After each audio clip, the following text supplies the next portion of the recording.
What it is, duh. It's your boy Krook LDBT 100. It is short.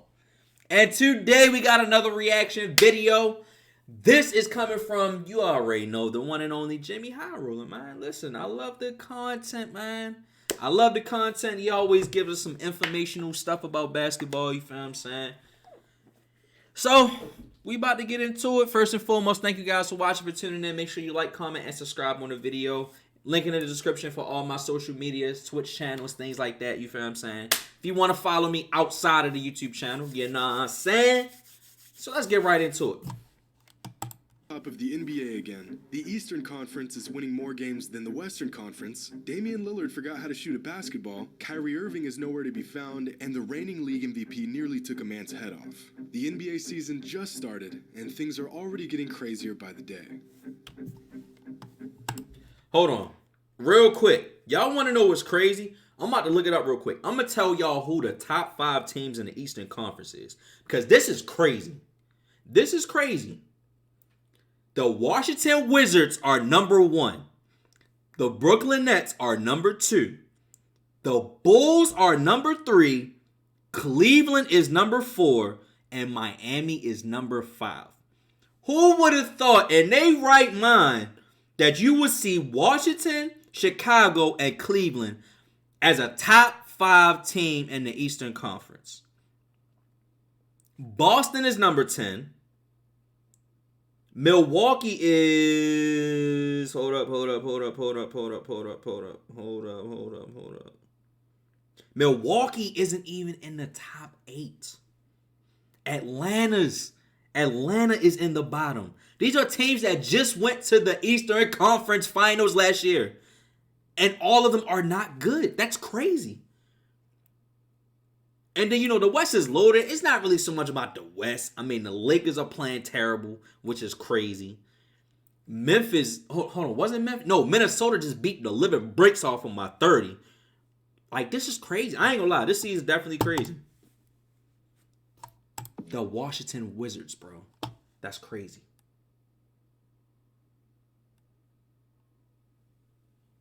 Oh, Today's shit. video is Damn, my bad. I I thought I played a video. And a new NBA season upon us. What if I told you last season that 3 weeks into the 2021-2022 season, the Wizards and the Bulls would be 2 of the best teams in the league? Tyler Hero would be averaging more points than Devin Booker, Damian Lillard, and James Harden. The Bucks would look mediocre. I ain't gonna lie, them no Zion calls is hurting Williamson James weighs Harden. 310 pounds and is still missing games. Well, you might not have trouble believing that Zion part, but everything else would sound far-fetched. Just a few weeks into the season, and this is the reality of the NBA. With one of the most dynamic offenses in the league, the Bulls can be proud about something other than that one bald guy that played for them 3 decades ago. The 76ers also possess one of the best records in the league, despite Ben Simmons refusing to suit up. With him and his jump shot I ain't gonna lie, they on a little slide, though. Zion Williamson had an incredible season last year, but has taken a few steps back as he continues to rehab from an injury and has gained substantial weight in the process. Reports claiming his weight being upwards of 315 pounds. Now, I'm not going to mock the man about his physical appearance, but Charles Barkley will. Chuck, you had a visceral reaction to this. Bro, his main game Shaq crazy. had a baby. Bruh. What it look like? Hold on, what'd he say? It looked like me and Shaq had a baby. Bruh. Hey, yo. What it look like, Chuck? Me and you had a baby. Bruh. God dang. This dude, he good in New Orleans. At just 21 years old, Zion has already had multiple major injuries, surgeries, and he is struggling to get into playing shape. All red flags for an ultra-talented young player. Hopefully he can crack down on these issues and at least give himself a shot at reaching his full potential. Kyrie Irving is still inactive and showing no signs of getting back on the court anytime soon. I mean, this has got to be frustrating for KD. Man's left arguably the best team ever assembled, front row seats on Easy Street, rings all but guaranteed, to come to Brooklyn to play with a watered-down James Harden and a point guard who has no intention of playing basketball in the near future. And in a weird and oddly satisfying turn of events, the Warriors are somehow on top of the NBA again. Steph Curry continues to play at an MVP level and bring the best out of his teammates. And bro, listen. I don't listen to Stephen A. Smith at all. Sometimes I agree with him. Sometimes I know he says a lot of things for shock value or to get ratings up. I agree with him on one thing, bro. If the Warriors continue to play like this and they get Klay Thompson and Wiseman back, bruh. I'm not trying to count LeBron James out, but I'm just saying, we might have to rethink who going to the finals. A lot of people got the Lakers coming out. A lot of people still have, Utah coming out. Like, it's a few people that got, like, different answers. Bruh.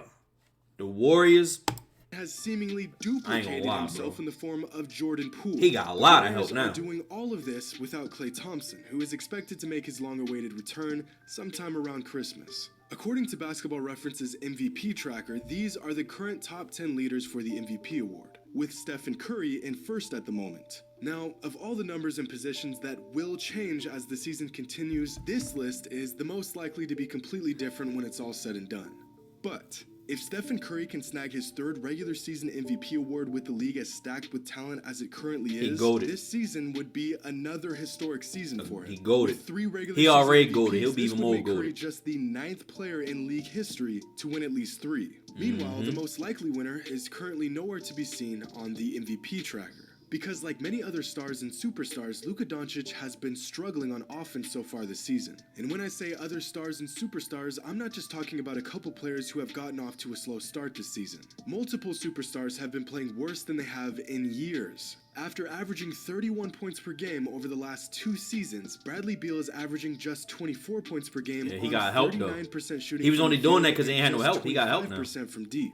Damian Lillard is struggling as well, averaging just 19 points per Dame game on 35% shooting from the field and just Portland doing him dirty, bro. From 3. They doing him dirty. This man is one of the greatest scorers in the history of the league, and there's no glaring explanation for his shooting drought. Luka's scoring numbers are way down. Trae Young's numbers are down, Booker's, MPJ's, De'Aaron Fox, and most surprisingly, James Harden. We all know how well Harden could put the ball in the hoop. The man could give you 25 a game in his sleep, and yet he's only averaging 18 points per game on subpar shooting. Because they're not calling him. Now, sure, they're not calling him fouls no more. The same exact scoring role this season as they've had in past seasons, but none of this explains just how drastic this scoring shift has been. So, what's going on? Well, to answer that question, we have to zoom out a bit and look at numbers from more players. Last season, after 72 games, when it was all said and done, 12 players averaged over 26 points per game, the highest total of such scoring averages in NBA history. This season, just 3 weeks in, and only 6 players are currently averaging 26 plus points per game, just half of the total from last season. If we take all of the NBA All-Stars from last season and average out their points per game, they averaged a combined 25.4 points per game throughout the entire season. Those same players this season are averaging just 21.2 points per game. As a whole, the league's most elite scorers are having trouble scoring. But here's the interesting part. The entire league is not seeing the same dip in offensive production.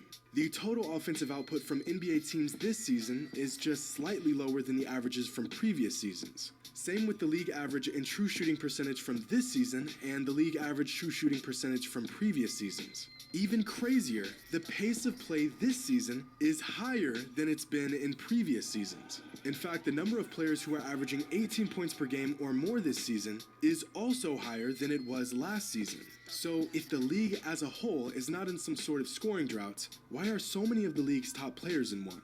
Well, a few players blame the new NBA ball for their shooting struggles. Similar to the situation in 2007, the NBA changed the league's official ball this season, and some players are not a fan of it. But if the ball is the problem, then everyone across the board would be dealing with the same issues. I did hear about that. This isn't the case. Some people...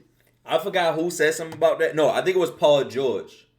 Because if you guys didn't know, the NBA been using Spalding for years, like for years, for as long as I was born, like longer, and they switched to Wilson. I know Paul George was saying that no, it wasn't. No, it was a mix of Paul George and Jay Williams. When I watched, they were saying the Wilson ball doesn't have the same arc, I guess, as the Spalding ball.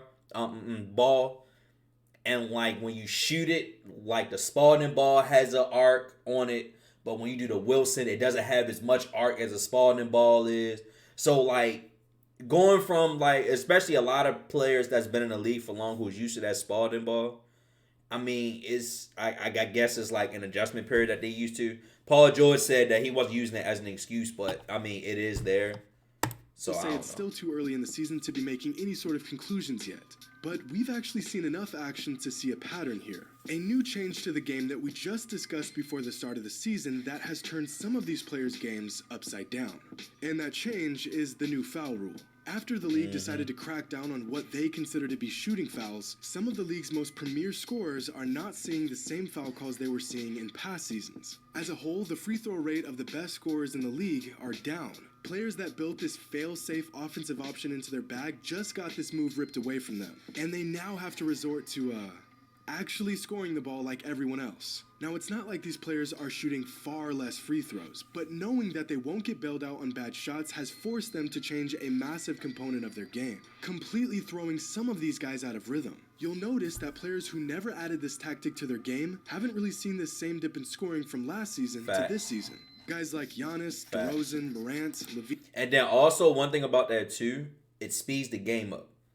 Whereas though, when you playing against James Harden getting 16 foul shots or something like that, it slows the game down. It makes the game more longer than what it already is. So they're already trying to make the game more fast-paced. They're trying to make the games more high-scoring. The fact that you took all of these fouls out, yes, some players are suffering, but it's going to keep the game going. Like, you're not going to keep, because it's already unnecessary challenges.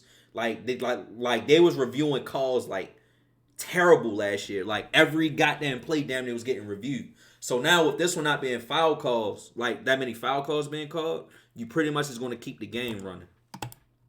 LaVine, Jimmy Butler have all gone virtually unaffected by this change because they never needed this gimmick to get a bucket in the first place. This rule change has also affected superstars disproportionately in relation to average players. Superstars get superstar calls that other players would never get on offense. So while seemingly average players had to really hone in on their skills to get a bucket, knowing that refs wouldn't give them the benefit of the doubt, some superstars have drifted away from the arsenal that made them great and have relied a bit too much on what they know the refs will give them. A lazy habit that is now coming back to bite these players. As much as we all knew this change in the rulebook would change the game itself, I don't think any of us could have predicted that the change would be this massive. And you want to know something else that I've noticed, and I'm sure a lot of you guys have too? Not only are some of the league's most prolific scorers struggling on offense, young, up-and-coming players are seamlessly filling the gaps of these stars. LaMelo Ball, Miles Bridges, John Morant, OG, Cole Anthony, Jordan Poole, they going crazy, I ain't gonna lie. SGA, Trey, RJ, Bane, Mitchell, DeJounte Murray. All of these young players have been shining in these opening weeks of the season. I feel like this season is a turning point. The genesis of an entirely new generation of NBA superstars. A shift in NBA power, similar to the shift we saw in the late 90s and the shift we saw in the late 2000s. A lot of NBA stars are getting older, their prime's coming to an end, and a window of opportunity opening up for these younger players to step in and fill their soon-to-be vacant spots at the top.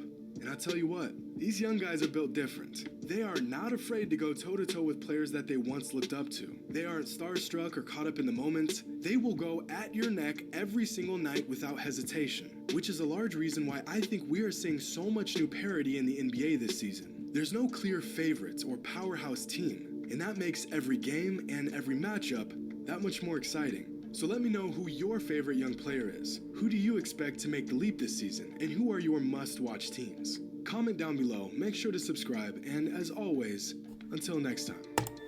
That is the end of the video. I want to thank you guys for watching, for tuning in. Make sure you like, comment, and subscribe on the video. That was a very informative video. I love you guys. I'm going to see y'all in the next one. Peace.